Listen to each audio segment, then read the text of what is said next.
نحمدہ و نصلی علی رسولہ الکریم۔ میں خیالات گزشتہ کی رو میں بیٹھا ہوا پر اشک آنکھوں کے ساتھ اور دل و دماغ پر ایک بار عظیم لی ہوئی اپنی قوم کے عظیم الشان اور قربانی کی داستان سے لبریز ماضی کے دروازے پر دستک دے رہا تھا، اور جب میں نے تاریخ کی مدد سے اس دروازے کے پار جھانکا تو میرے سامنے ماضی قریب میں برپا ہونے والی ایک ایسی تحریک تھی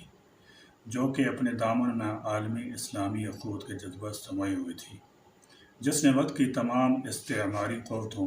برطانوی سامراج اور ہندوانہ مکار قوم کے مشترکہ خوفناک عزائم اور اپنوں اور غیروں کی سازشوں کا مقابلہ کرتے ہوئے ایک نئی تاریخ رقم کی۔ وہ تاریخ کہ جس نے دنیا کا مجوزہ نقشہ اور جغرافیہ کو بدلتے ہوئے ایک آزاد اسلامی نظریاتی مملکت کو جنم دیا۔ اب میرے دل و دماغ پر یہ سوال لگاتار ضربیں لگا رہا تھا کہ 1757 کی جنگ پلاسی میں مسلمانوں کو شکست کے بعد چلنے والی قریباً 200 سال پہ محیط یہ تاریخ کہ جو کبھی شاہ ولی اللہ، ان کے بیٹے شاہ عبدالعزیز اور پھر ان کے جانشین سیدین سید احمد شہید اور سید اسماعیل شہید رحمۃ اللہ تعالی علیہما کی تاریخ المجاہدین کی شکل میں چلتی رہی، اور پھر 1831 میں سیدین کی شہادت کے بعد بغاوت کی تحریک جو کہ 1857 کی جنگ آزادی، پھر یہی تاریخ 1919 میں علی برادران مولانا محمد علی جوہر مولانا شوکت علی کی زبردست تاریخ خلافت کے پلیٹ فارم میں تبدیل ہو گئی۔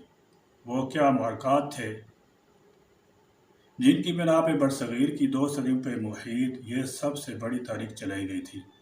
وہ اصل مدعا کیا تھا جس کے لیے خون کی ندیاں اپنی لاشوں کے پل بنا کے پار کی گئی تھیں؟ تو تاریخی تناظر میں اس عظیم الشان تاریخ کے اصل محرکات، اغراض و مقاصد اور مدعا کا مختصر اور جامع جواب 2 قومی نظریہ اور ہندو مسلم تہذیب کا ٹکراؤ تھا۔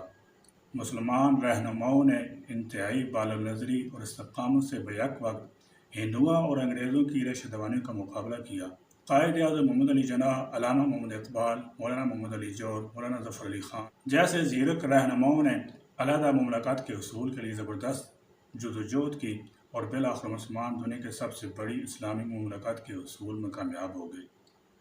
مسلمانوں کا یہ خیال تھا کہ پاکستان میں ان کے عقائد اور حقوق محفوظ رہیں گے۔ بدقسمتی سے پاکستان ایک اسلامی فلاحی ریاست نہ بن سکا۔ آج ہمیں اپنی ذمہ داریوں کا احساس کرتے ہوئے اپنے پیشرو بزرگوں کے اغراض و مقاصد کو سامنے رکھتے ہوئے قربانی کی داستان رقم کرنا ہوگی، تاکہ ہم قیام پاکستان کے تمام اغراض و مقاصد حاصل کرنے میں کامیاب ہو سکیں۔